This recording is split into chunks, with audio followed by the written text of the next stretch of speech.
Howdy, Ando here from Happy Life Martial Arts. Welcome to episode number 120 of Fight for a Happy Life, the show that believes even a little martial arts makes life a whole lot better. Happy to be back after a little bit of a break. In case you didn't know, this is the 10th anniversary of the podcast. I've been doing one episode a month for the last 10 years. So I took a little break just to feel it out and make sure I still felt like yammering on camera. As it turns out, I still love the sound of my own voice, so I'll be keeping it going for a while. Also, during my time off, I did a little work on an online course, a new course called Martial Arts Over 50. So if you're getting older and you either took a break from your training or you feel like you're not getting as much out of your training as you used to, take a look at this course. It might help as you get into your older years to get the most out of your training as possible. I'll put a link below. But today, the topic, losing. I've got a warning for you. You are losing skills every day. But do you know which ones? You work hard, you train hard, you study hard, you may have skills at a world-class level, but the fact is you're losing something all the time. If you're working on this, that means you're not working on that. No matter how much time and energy you put into one area of your training, that means you're neglecting a different area of your training. It's not always your fault. There are many different factors that go into what you're gaining and what you're losing. And that's what I want to look at today. Let's figure out how to maximize our capabilities moving forward and stop losing the skills that are the most important to us. Now, let's start off by breaking down what I think are the three ways that we lose skill. 1, life changes. 2, your body changes. And 3, your focus changes. Let's break these down. Starting off with life. This category is mostly not your fault. Most of these factors you had no responsibility for. It's just life. So for instance, maybe money. Maybe you lost your job. Maybe you had to use your money for medical bills or to help out a family member or a friend. And suddenly you just don't have the money to go to class or to take those private lessons or to fly and take that seminar. Maybe it was time. Maybe you used to have a lot more time when you were back in college or in your 20s, but now you have a family. You have a child and another child. Maybe you have to take on a second job. Time can slip away, and now you have less for training. Maybe it's the location. Maybe you had to move for your job or to take care of a sick family member, and you're just not in the same town where your old school was. Maybe the school changed locations, or the school closed down, and now you're without your training group. Maybe your teacher passed away. Maybe your favorite training partner moved away or passed away. All of these things are not your fault. Life happens, and hopefully our training has equipped us to do the best we can in these circumstances. But no matter how you cut it, your training changes every time one of those factors is changed. So, most recently, we could probably all relate, the lockdown. I wasn't responsible for that, but definitely that was a major change to my training routine. Suddenly, only training alone. Solo training only. No partner practice for over a year. That was unthinkable. I had never imagined something like that could happen. And yet, there it was. So in the beginning, it was shocking. And then, in a way, it turned into a blessing because it forced me to change my perspective on how I was training. It forced me to shake up my priorities and take a good look at how I was spending my time to really figure out if I was using it the best way I could. We can all fall into a routine that becomes a rutine. You're in a rut. It could be a good rut, but often it's a bad rut. If you haven't updated it in several years, I think it's a great idea to take a look at it. And the lockdown forced me to take a look at it. I've always said that martial arts is really two projects. There's time spent on developing yourself, and then there's the time spent developing yourself with another person, or 2 or 3. Self-defense is ultimately a relationship, how you manage other people. there's two sides to that. There's you, and then there's them, and you're together. So the lockdown took my focus off of how to control other people and brought it back to how to control myself, my body, my thoughts, my feelings, my strategies. What can I make better? I had to ask. What have I been neglecting? What skills am I not maximizing? What skills have I lost? And that led to a whole new training routine. And when it was all done, when the lockdown was over, I found I was in better shape than ever. I'd spent enough time on me that I was in better shape. I also found that my mechanics were better. I think I had better balance, better weight shifting. My strikes had more impact. I just felt better. And my breathing, my coordination with my breathing and my mindset, all of it I thought had been polished to a higher degree. So I was grateful for that. But there were losses. Some things I didn't expect. I didn't expect the timing in my sparring to be off.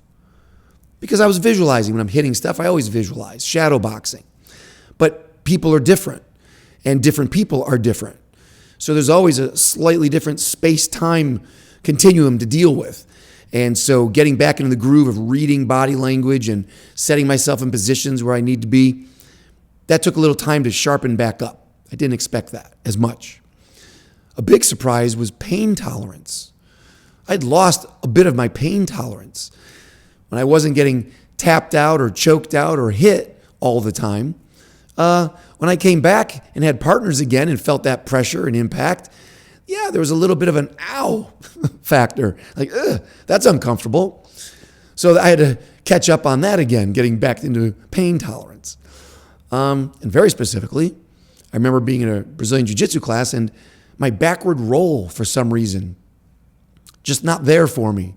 I had done other conditioning on the ground, but that specific, completely super small backward roll, my back had stiffened up a bit, and I just had a problem with it. Of course, I wanted it all back. When I realized I'd lost some timing and pain tolerance and a couple of different moves, I wanted them all back. I felt they were all important. And now I know if I ever have to train alone, if I'm forced to, or just in my own private routine, added a couple hand-eye coordination drills, like with a ball, playing a little handball up against a wall, hitting myself with a stick, poking myself with a stick, just a little bit of impact practice on my own so I don't lose that. And animal movements, a little extra time on the ground with a more specific visualization of being stacked up, having all that pressure on my neck, being able to roll that out. So I benefited when I found out what I'd been losing. How about you? During the lockdown, whether you honored that for 2 weeks or a year, or you're still honoring that, what have you lost? Did you notice anything? Did you get it back? Even without a lockdown, even if you are not forced to just train alone, I think it would be valuable if you just took a minute and reflected on the importance of your school, your teacher, your training partners, and really be specific about what each of those offers you. What do you get out of those experiences and relationships of being in a school with a teacher, with training partners? Don't take any of those things for granted. Whatever situation you're in with your training right now, get as much out of that as you can while you can before life steps in and closes that school, takes away that teacher, or messes with your time and money and location and you can't get there anymore. Just be aware of it so you can get more out of it. Next, after life changes, your body changes. This one, mostly, you can't do anything about either. It's expected that your body's going to change as we grow older, but still there are some surprises that come along with that. Since we're aging, you're going to find muscle mass goes down. You start losing muscle mass, no matter how strong you are. Bone density can change. You might start losing some bone density. Your balance, you might start having some issues with that. Your eyesight, I don't take that for granted anymore. Energy level down, recovery time up. These are just changes from the genetics of being human, apparently. I've even noticed lately I'm having difficulty swallowing. What the hell is that about? Maybe that's great because it slows me down eating, but I keep getting caught. I just can't swallow. I'm looking into it, don't worry, but that was a surprise. Of course, I've talked before about arthritis. In my late 30s, my shoulders really started bothering me. In my 40s, my feet started giving me problems. Now I have to wear orthotics most of the time when I'm training. And in my 50s, herniated discs became more of an issue. I didn't plan on any of these things. I certainly didn't prepare for those things in my 20s and early 30s. But yet, there it is, to be expected. As we get older, your body changes. But let me tell you what was unexpected. I lost the bounce in my step, the spring in my step, that youthful little spring. I figured this out crossing the street. You know when you're crossing the street and the timer is counting down, 5, 4, and so you do a little quick jog just to get across the intersection, you bounce up onto the curb, and you're on your way. Well, to my horror, I was with my wife a couple of times. We'd be going across the street, see the timer counting down, and I ended up doing the old man jog that I started saying, whoop, let me hurry up here. My hands started moving, but my feet didn't. So I was basically just still walking, but pretending like I was jogging. My feet felt like they were stuck in cement, no bounce, can't get going. And when I got to the curb, forget about bounding up there. No, I found myself stopping and pausing, stepping up safely, and then getting up on the curb. Who is this guy? What is this? You're a martial artist? What the heck happened there? I figured it out.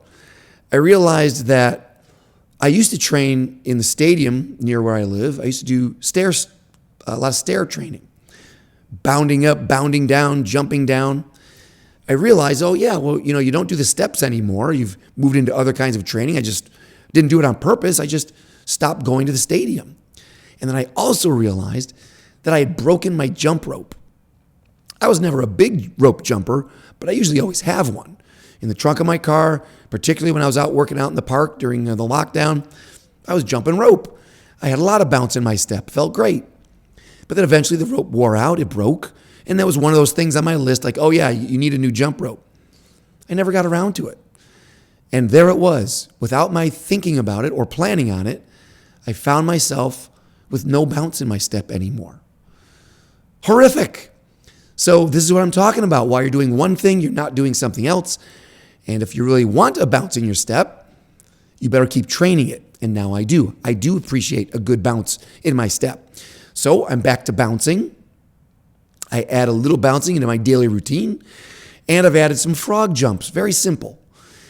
It's taken about 3 or 4 months, but I'm happy to report that my body reclaimed its spring. So you can too.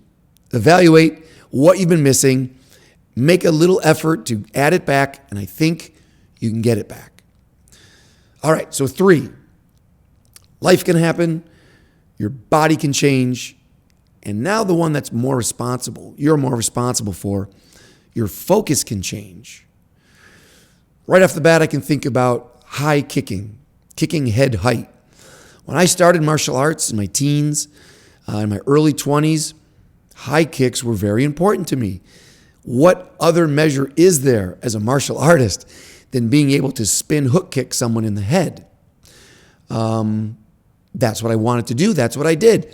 I stretched, I conditioned for it, I practiced it, high kicking. No. Once I got into my mid-20s, I started realizing, hang on, this is a skill that takes a lot of my training time. And as I get older, as I've seen my older teachers struggle with high kicks and complain about their backs and tight hamstrings and hip implants, I kind of made a decision like I would rather spend this time practicing techniques that I can work into old age more easily. I can always just pick up a stick. I can always just kind of move my hands around. So let me just focus on that stuff and forget about the high kicks. And so I set high kicks aside for quite a while. I mean, I'd still throw them here and there, but they weren't part of my regular training program. But then in my 40s, I think it was my 40s, I changed my mind. I suddenly thought, well, wait a minute. Why am I willingly giving up mobility and the coordination, the balance that high kicks demand? Isn't it just good for me as a human animal, just as someone who's in motion a lot, to be able to lift my leg up, to have the flexibility and that mobility and the confidence to move my body in any way I want? I wanted that range of motion back. So I said, you know what? I'm going to start throwing some high kicks again. Let me add that into my training routine. To my horror, they were gone.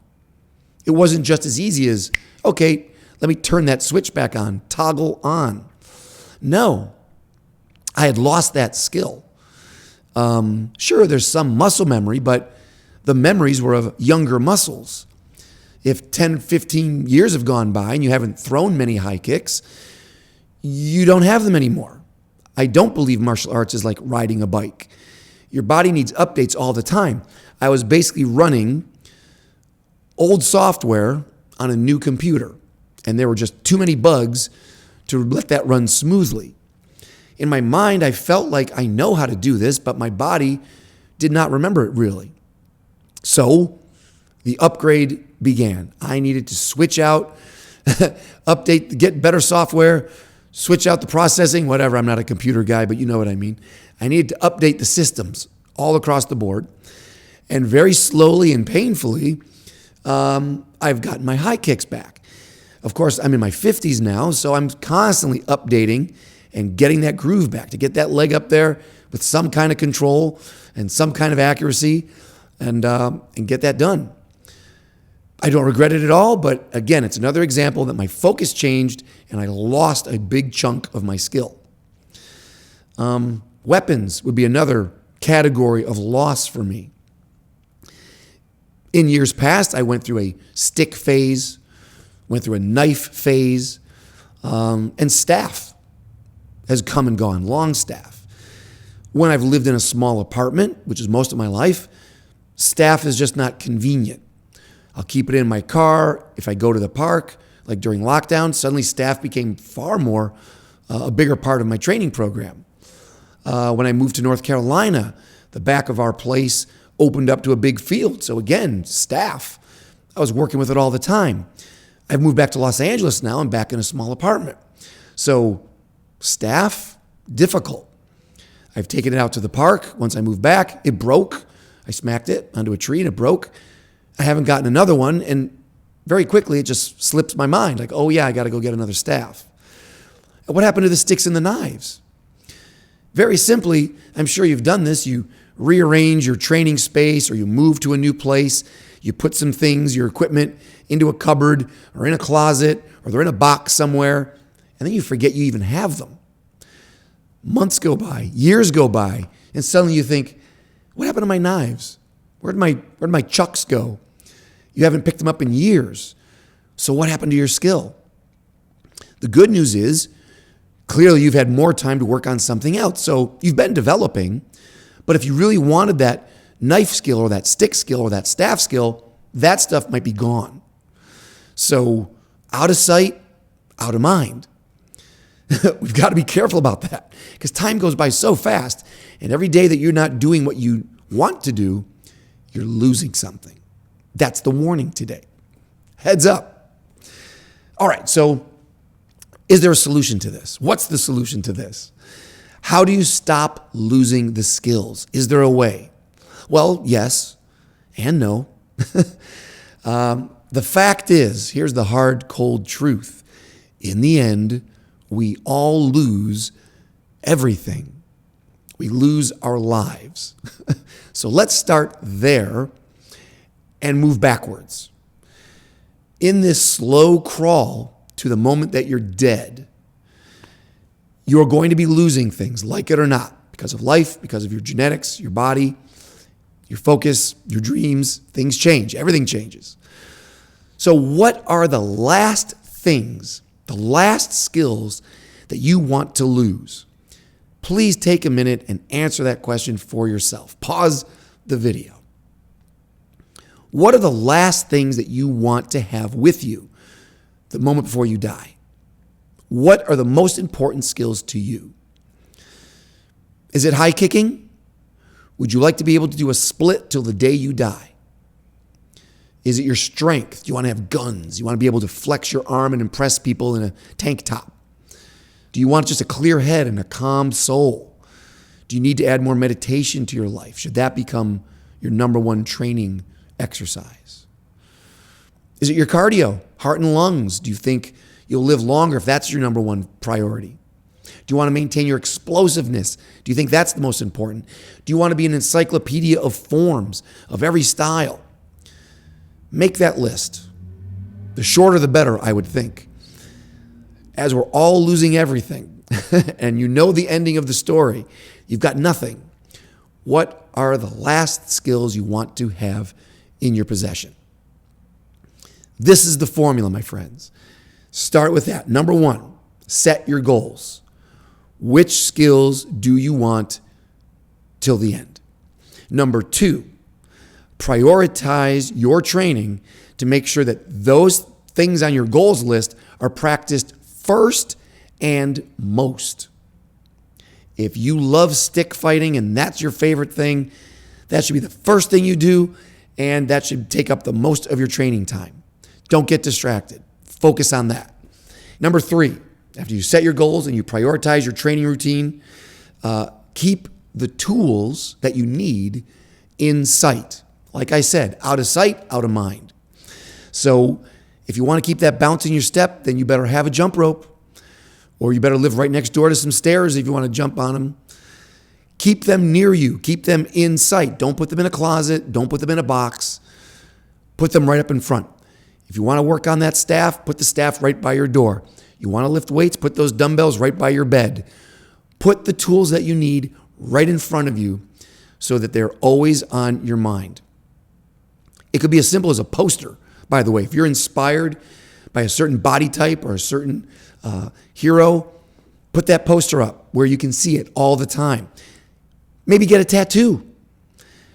If there's some icon or some symbol that means something to you that reminds you of what you want from your training as a martial artist, put that tattoo front and center so that you can see it and keep it in your mind.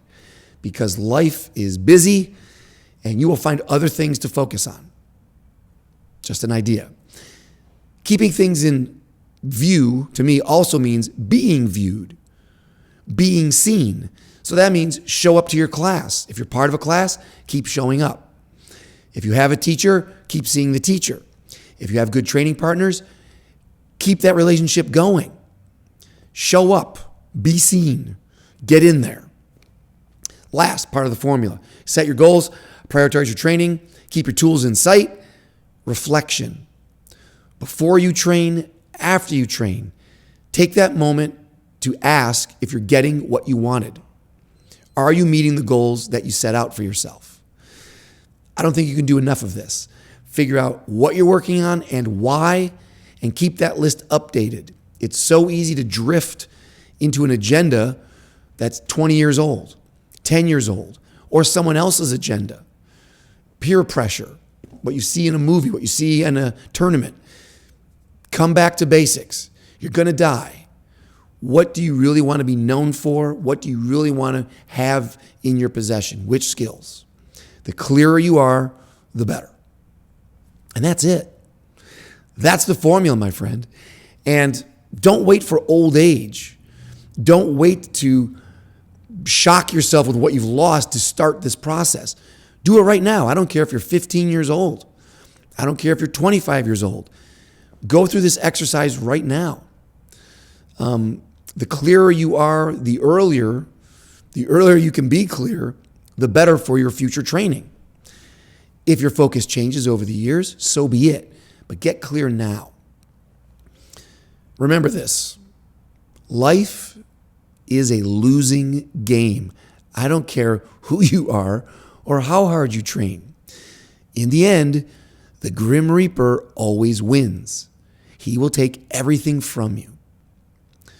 So our job is to fight, to hold on to what we want as long as we can to not let that stuff go until the very last second. It's your choice if you want to let something go or just suck it up when something is stripped away from you without your choice. Either way, when these things happen, when you have to let something go or something is taken from you, we must be strong enough to make peace with that. If you can make peace with what's lost, that gives you more time and attention on what you still have. And focusing on what you have and being grateful for it is absolutely the secret to a happy life. Okay, you've been warned. Time is short and getting shorter, which is why I'm so grateful that we could spend some of that time together. If you'd like to spend a little more time together, either training online or taking a class here in Los Angeles, let me know. Training together is something I plan to do until the Grim Reaper says otherwise. Until next time, smiles up, my friend. Let that smile be your shield and your sword. Keep fighting for a happy life.